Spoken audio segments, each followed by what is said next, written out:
Well, hello, good afternoon, or good evening, wherever in the world you may be. I am Victoria Williams. I'm the Assistant Director of Engagement Programs, and it is a privilege to welcome you to this fantastic event on the future of the US dollar and a world in debt, anchored by a discussion on an important new book by Jeffrey Garten called 3 Days at Camp David: How a Secret Meeting in 1971 Transformed the Global Economy. And a link to purchase that is, of course, on our website or here soon in the chat function.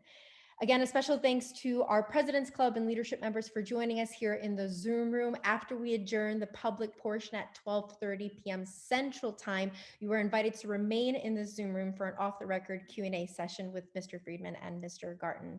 But before we get started, please note that the Council is an independent and nonpartisan organization and takes no institutional policy positions, so the views expressed by our speakers today on the program are their own.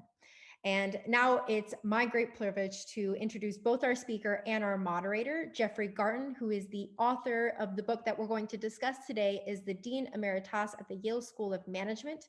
He is a former Undersecretary of Commerce for International Trade. And I should also add that he is an author and he is an expert not just on the global economy, but of the complex ways in which politics and economics intersect in our international system. And of course, our moderator is Thomas Friedman, many of whom you all know. He is the foreign affairs columnist at the New York Times. He is also an author, of course, and a reporter, and is the recipient of 3 Pulitzer Prizes. So we're pleased both to have Mr. Garten and Mr. Friedman, both of you, back on our platform. It's such a pleasure to see you both again. And with that, actually, I'm going to hand it over to you, Mr. Garten. Thank you so much. Well, Victoria, thank you. What a treat this is to be in discussion and dialogue with my friend Jeff. First of all, I've taken the cover off because it's all worn from me reading it. 3 Days at Camp David. This is a terrific book. It's a really important history, and it is an incredible, I found, distant mirror on the present. And Jeff, I want to kick off by saying, so everybody, find that buy button on your screen and click buy because this is really a book you want in your library, and as they say, as a mirror on the present. Jeff, I think my biggest takeaway from the book is that had you interviewed me before I'd read the book and said, Tom, what do you know about going off the gold standard? I instinctively would have said it was the biggest act of deglobalization that I think happened in the last 50 years, wasn't it? And my biggest takeaway, Jeff, is that going off the gold standard was really to facilitate global trade, to actually enhance globalization. May have been one of the real first takeoff moments for it. And so I want you to begin by talking about why you wrote the book and why it was such a pivotal moment, actually, for knitting the world together, not tearing it apart. Well, thanks, Tom. I wrote the book for very personal reasons. One was that 1 second. I had written several books about very big topics, and they were very broad. And I kind of yearned to go in the opposite direction just to see if I could do it. And that would be to take a particular event or a particular action and describe it in all of its detail in order to illuminate something much bigger. In other words, rather than deal with just big trends, I guess what I wanted to do was to do what you do in every one of your columns, is to focus on something that has much bigger resonance by giving an exquisite anecdote or a few details. So I knew vaguely about this event, but I didn't really know. I didn't know much about it, and I thought, as I started to look into it, I said, "Wow, this is a real inflection point." When Nixon and the top advisors around him went to Camp David in secret and decided to delink the dollar from gold, this was actually the biggest deliberate decision that was made about the global economy between 1944, when the Bretton Woods agreements were concluded, and today. And I thought I would try to do that by really focusing in on the meeting. Almost, I think you would have written it the same way, almost, although I'm certainly not comparing myself to you. Please, much better than you did. You You did know, it much better. by really coming to grips with who were these people around the table? What was in their heads? How did they come together or not come together? And what did they know and what did they not know? And ultimately, what was the consequences of what they did? So that's why I wrote it. So Jeff, what you came into it with certain impressions, as I did as a reader. What was the biggest surprise for you? Well, to tell you the truth, I started with the idea that they really screwed up. I started with the idea that this was a terrible decision made by a crooked president, because I had Watergate in my mind. I had all the Nixon scandals. And the one thing I would pat myself on the back for is I did the research with total honesty. I tried to just get all my biases out of it. And as I was doing the research, I realized, wait a minute, I've uncovered something quite different. It's not that their decision was perfect. It's not that their motives were totally pure, but it's that they actually did the best thing they could under the circumstances in which they found themselves. And that, we all know that people and the time they live in, they come together. And that's what happened here, is that there were enormous pressures on the United States. And Nixon and his advisors realized that in order for the US to prosper going forward, it had to lessen the rigidities. It had to basically bring, at that time, the key countries, West Germany and Japan, into the center of the system. And it had to basically come to grips with the competitive forces that were emerging and that they never, ever envisioned at the end of the Second World War, but here they were. One of the things that struck me reading it, Jeff, is that it was really the transition moment from the end of World War II, when America really took responsibility for the rebuilding of the world economy. We had a dominant position as a result of that, but also we gave away a lot. We let other people sell us more, and we exported to them less for their economies to grow. We allowed them to keep their economy, their currencies weak. And low 1971 rolls around. We decided we can't do that anymore. But I couldn't help reading it, Jeff, wondering about this moment. That was a moment, as I said, what struck me, it wasn't about deglobalization. It was actually about globalization, making the global economy work better. But I wonder about America today, the debate we're having today. What did you learn in writing this book about that pivotal moment? Are we at another pivotal moment right now? Well, as I thought more and more about what happened at Camp David and its immediate aftermath, I asked myself the question: what are the similarities and what are the differences? And there are some striking similarities in this respect. That then globalization was beginning to really penetrate the United States. I mean, until the late 60s, early 70s, the word globalization didn't even exist. And the US was so predominant in every way. Just as you said, we didn't even worry about trade. We hadn't had a deficit since 1893. And in 1971, suddenly the deficits appear. And suddenly the labor movements are saying, hey, wait a minute. We got a raw deal here. We're losing jobs. Hey, what about those companies that are going abroad and outsourcing? All these issues that we talk about today started to appear, and it scared the life out of the Nixon administration and the Congress. It was one of the most surprising aspects for me as someone who's written about globalization, to see you writing about outsourcing back then in 1971. Well, there was a big report written about multinationals saying, we don't understand this phenomenon. Are we going to lose jobs forever? Or is this something that's basically positive? It's amazing, 1971, all these issues that we talked about, one of the people around the table at Camp David was Pete Peterson, and he said, you know what?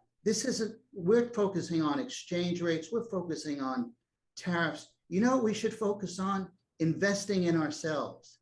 He said the biggest priority, 1971 at Camp David, the biggest priority we should have is investing in technology and investing in our workforce. And, people looked at him like he's crazy. There was an assumption, of course, we're the most superior of all countries. It's the other, and here's another similarity. We were blaming everything on everyone else. Yes. And not kind of looking inward. I think another similarity is the dollar was under attack. The Germans and the Japanese were saying that the United States had this powerful currency, but our domestic policies were going to hell. And we were allowing inflation to occur. We were beginning to run big budget deficits.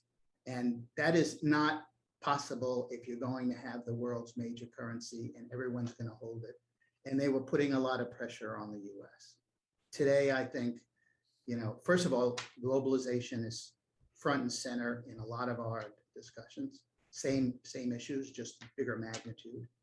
I think the dollar is under a lot of, is going to come under a lot of pressure, in part because we've overused financial sanctions.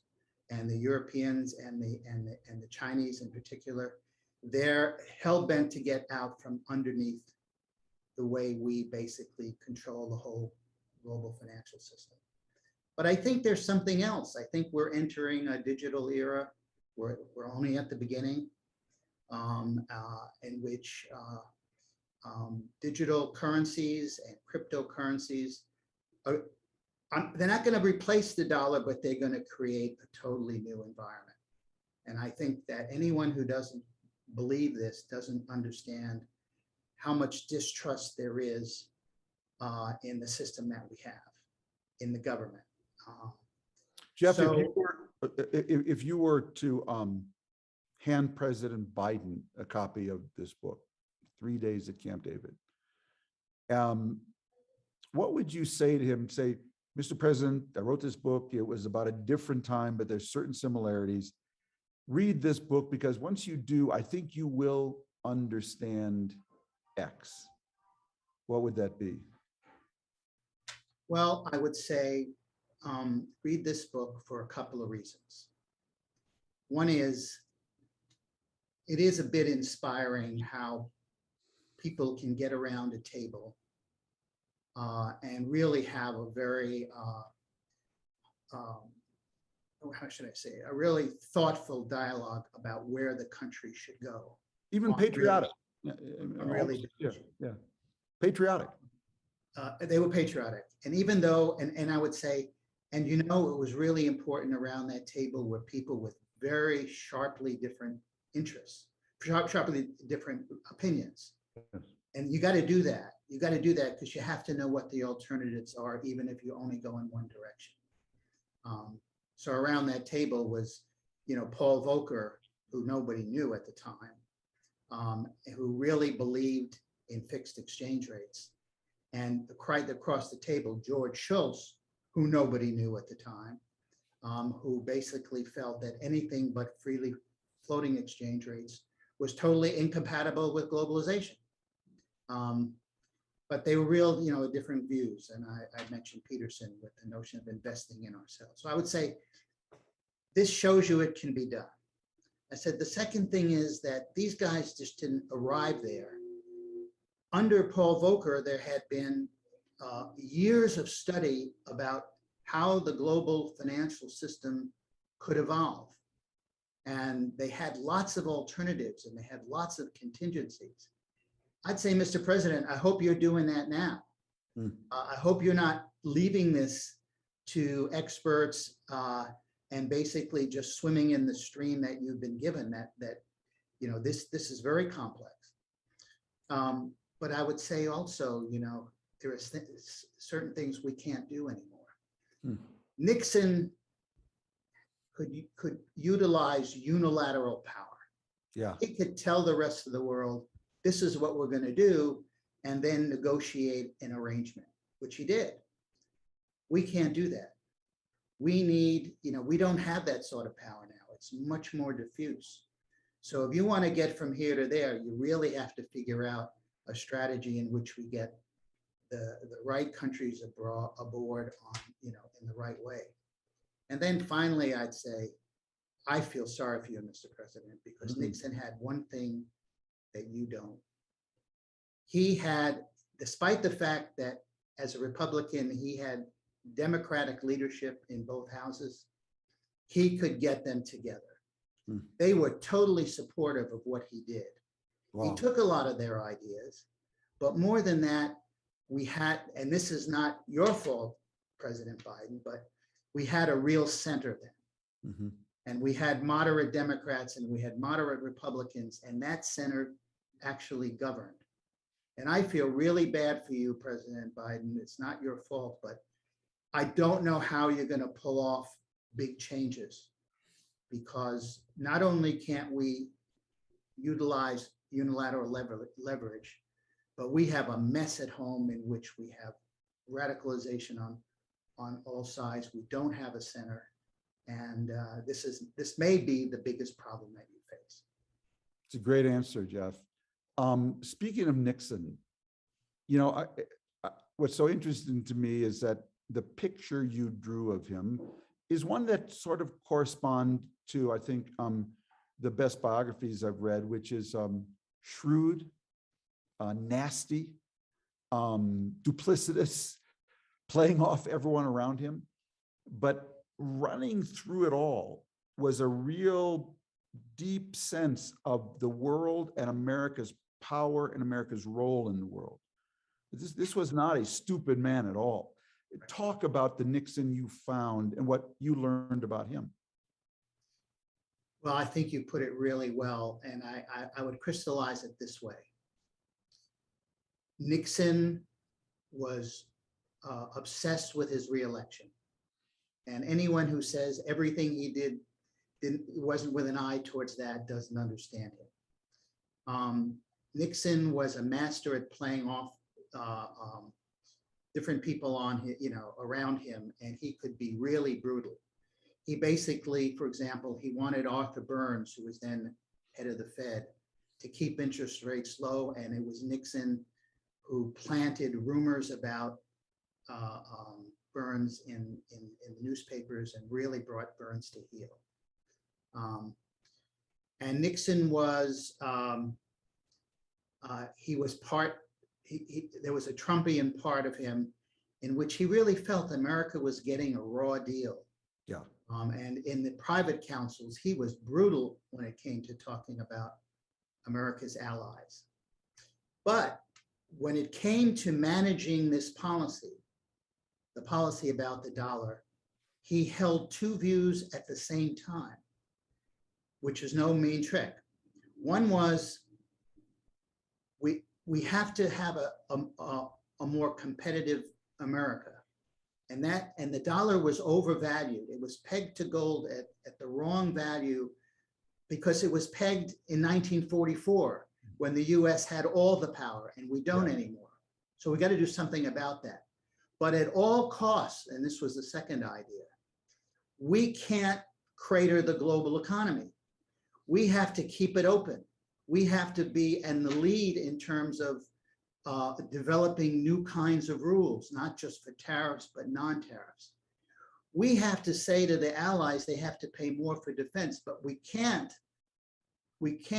stretch our alliances to the point where they're not effective, because we have big stuff to do. We need to have détente with the Soviet Union. We need to open China. So he had this capacity to be small, mean, vindictive, manipulative, a nationalist, but all in a kind of envelope which really understood not only the global economy, but where the big powers were going. So, all of this was before Watergate. Watergate, to me now, is even a bigger tragedy than I thought it was. But yeah, I have to say, if you would have asked me at the beginning, I would have known nothing about this. Yeah. Well, Jeff, apropos of that, how many people, I mean, I think I'm right. George Shultz is the only one who was alive. I mean, he sadly passed away, just a few months ago. How did you do the research for this? Because the book really comes alive with voices and personalities of people who you weren't able to interview. Well, there were, I interviewed Paul Volcker at length. He was one of the principals. I interviewed George Shultz at length. And there were 6 advisors who were in that meeting. And they were alive. They are not, I think only one of them is still alive, because I did these interviews a couple of years ago. So I really, and then I interviewed people who were in the administration and had been part of the preparation of the meeting and a major part of executing the outcome, who were not in the room, but they knew everybody who was. Mm-hmm. And then I was able to get my hands on diaries. So there were several diaries that were written in great detail. Right before the meeting, the couple of weeks before, and then the couple of weeks afterwards, there were Nixon tapes. So I think that I was able to amass as much granular information as my brain could hold. And I'm sure I missed some stuff, but I hope I captured the flavor. And Nixon had some colorful things to say about the Italians in those tapes. Yeah, of course. And to listen to some of those tapes is to say, this was a really mean, vindictive guy.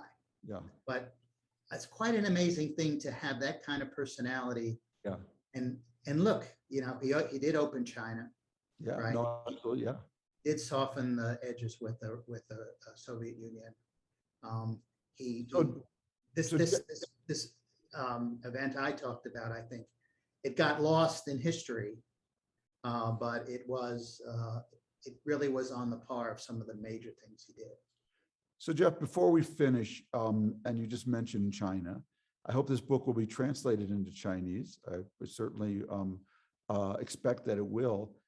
If it finds its way to Xi Jinping's desk, and he sits down and reads this book in the current geopolitical context, and you alluded to this earlier when you talked about us overusing sanctions, what lessons might China's leadership take from this in the current world? Well, that's a great question, and I have never thought of that.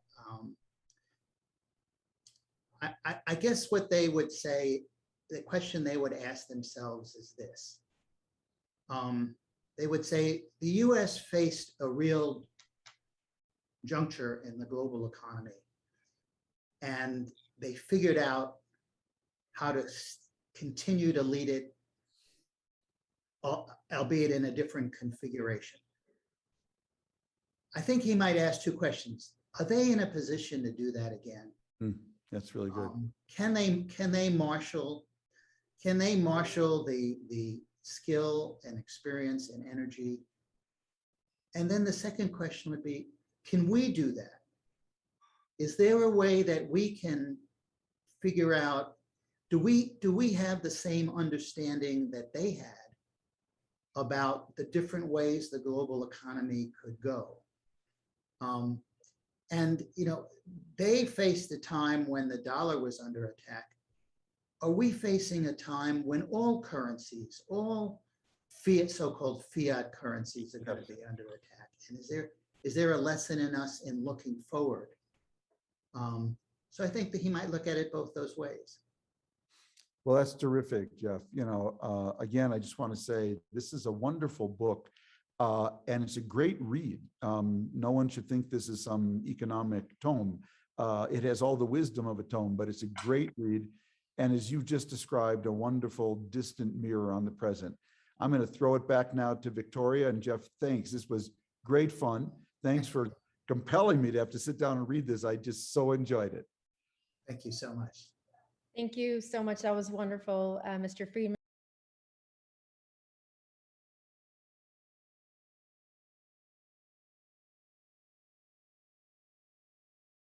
Are here within the Zoom room. So for those that are in the Zoom room, you may remain here. We're actually going to get started in a few moments.